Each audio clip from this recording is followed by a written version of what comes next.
नमस्कार, मैं हूं श्वेता झा और आप देख रहे हैं आज तक। ये कैसा मुल्क है जहां जहरीली शराब पीकर 92 लोगों की जान चली जाती है। ये कैसा सिस्टम है जो शराब में जहर की मिलावट नहीं रोक पाता और लोग बेमौत मर जाते हैं। जी हां, उत्तर प्रदेश से उत्तराखंड तक जहरीली शराब से कहर से त्राही त्राही मची है। 4 जगहों की आपको हम तस्वीरें दिखा रहे हैं। सिर्फ सहारनपुर में जहरीली शराब से 46 मौत हो चुकी है। साथ ही साथ आप देख सकते हैं कुशीनगर, सहारनपुर, रुड़की, देवबंद, इन जगहों पर कोहराम मचा दिया है जहरीली शराब ने। इसलिए सवाल उठता है सिस्टम पर सबसे बड़ा कि आखिर सिस्टम कैसी है कि जहरीली शराब को रोक नहीं पाई बनने से और लोगों तक पहुंचने से। शिवेंद्र श्रीवास्तव हमारे संवाददाता लखनऊ से हमारे साथ जुड़ रहे हैं, उनसे हम और बातचीत करेंगे। लेकिन उससे पहले आपको बता दें कि शराब में मिला उत्तर प्रदेश उत्तराखंड में 92 लोगों की मौत हो गई। आबकारी और पुलिस विभाग की छापेमारी चल रही है। अब जगह जगहों पर जहां जहां से खबरें आई हैं उन जगहों पर छापेमारी अब की जा रही है। उत्तर प्रदेश के कई जिलों में अवैध शराब पर छापे पड़े हैं।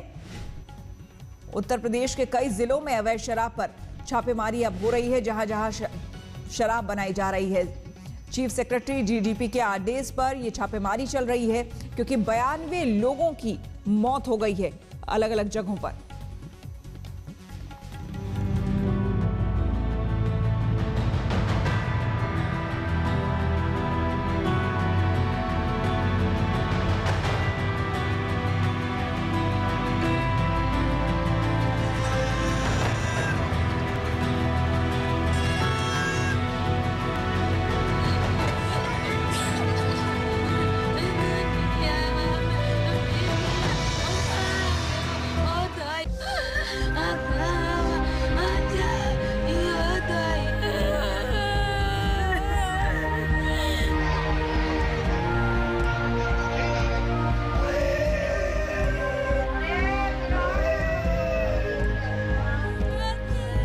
शहर शहर मातम पसरा है, आंसू थम नहीं रहे, शवों का अंबार लगता जा रहा है।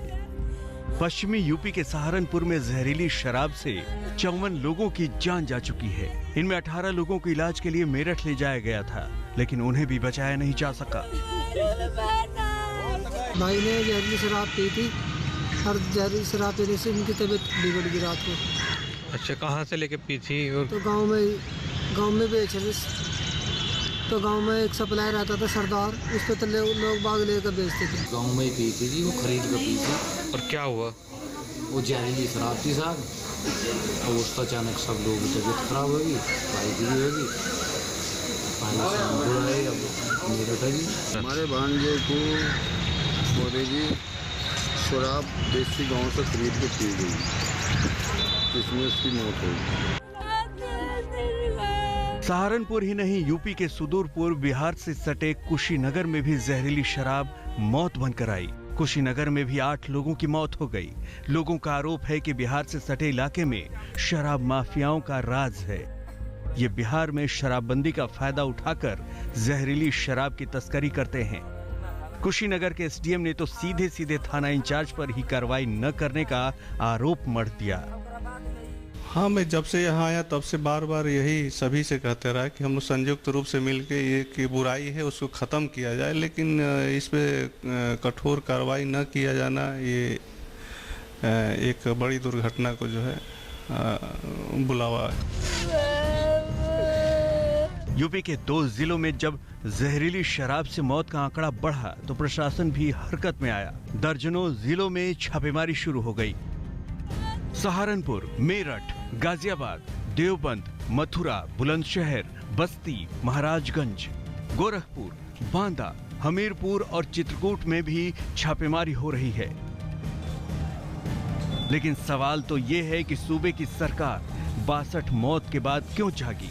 ये सवाल राज्य के मुख्यमंत्री को भी नागवार गुजरा। मौत हो रही है महाराज जी, शराब से मौत हो रही है। योगी जी, मुख्यमंत्री जी, योगी जी बताते जाइए।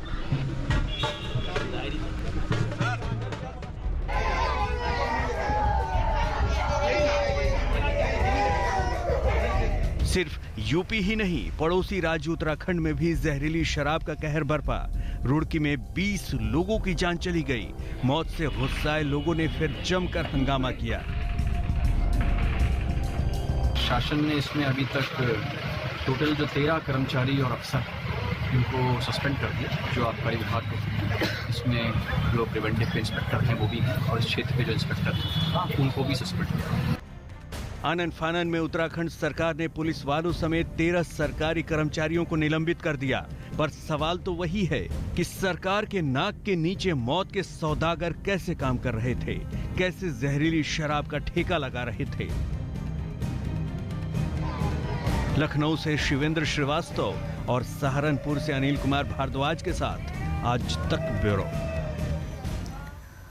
बेचैन करने वाली बात यह है कि राजनेताओं को इतने बड़े हादसे पर भी राजनीति की गुंजाइश दिख जाती है। संगीन शराब कांड पर किस तरह से सियासत हो रही है, देखिए। सरकार ने भ्रष्टाचारियों को और गुंडों को जिस तरह से बढ़ावा दे रखा है, चाहे वो खनन माफिया हो, चाहे वो शराब माफिया हो, वो लगातार बढ़ रहा है। कानून व्यवस्था नाम की कोई चीज नहीं है। सैकड़ों लोग नकली शराब पीने से मर गए हैं। कुछ जो है मरीज जो हैं वो मेरठ लाए गए हैं, उनकी डेथ हो गई है। उनके पोस्टमार्टम को लेकर वहां पर शोर हो रहा है।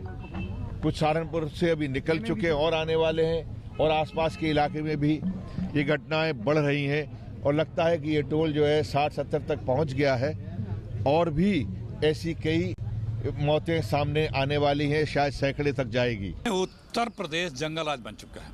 यहाँ पे अपराधियों का, माफियाओं का वर्चस्व है।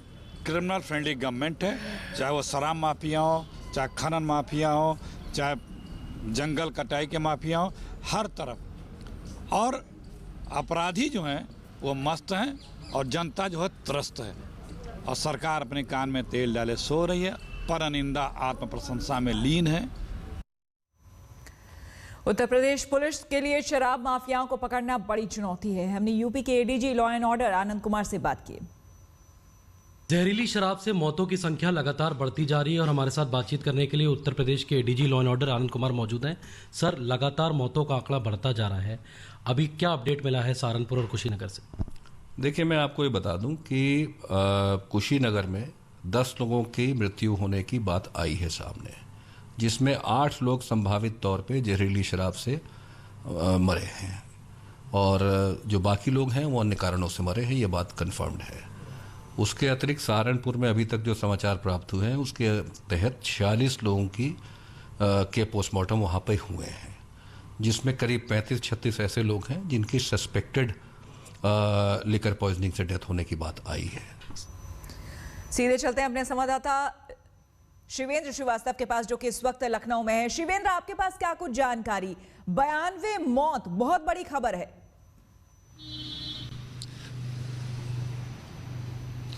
देखिए, इसको भले ही राजनीतिक रंग विपक्ष देने की कोशिश करे, लेकिन श्वेता, एक बात बहुत साफ तौर पर है, यूपी में इस तरह की घटनाएं लगातार होती हैं और जब घटना हो जाती है उसके बाद यही कार्रवाई शुरू होती है कि लगातार छापेमारी चल रही है, अवैध शराब पर जो रोकने की कोशिश हो रही है। अब यूपी पुलिस ने एक ड्राइव शुरू की है कि 15 दिनों तक सभी जिलों के कप्तान अपने यहाँ जो अवैध शराब या जो नकली शराब बनाई जा रही है उसको धरपकड़ के लिए पूरा ऑपरेशन चलाएगी। लेकिन बड़ी बात यह है कि ये सब कुछ इन लोगों की नाक के नीचे होता है और लगातार होता है और लगातार पता भी रहता है, चाहे पुलिस प्रशासन हो, आबकारी विभाग हो, लेकिन कभी कोई कार्रवाई नहीं की जाती। जब इतनी ज्यादा मौतें, इतना बड़ा नुकसान, इतना बड़ा हादसा होता है, उसके बाद सारा सिस्टम जाग जाता है, एक दूसरे पर आरोप लगते हैं और सरकार भी सफाई देने पर आती है। लेकिन हकीकत तो यह है कि ये रुकने वाला नहीं है।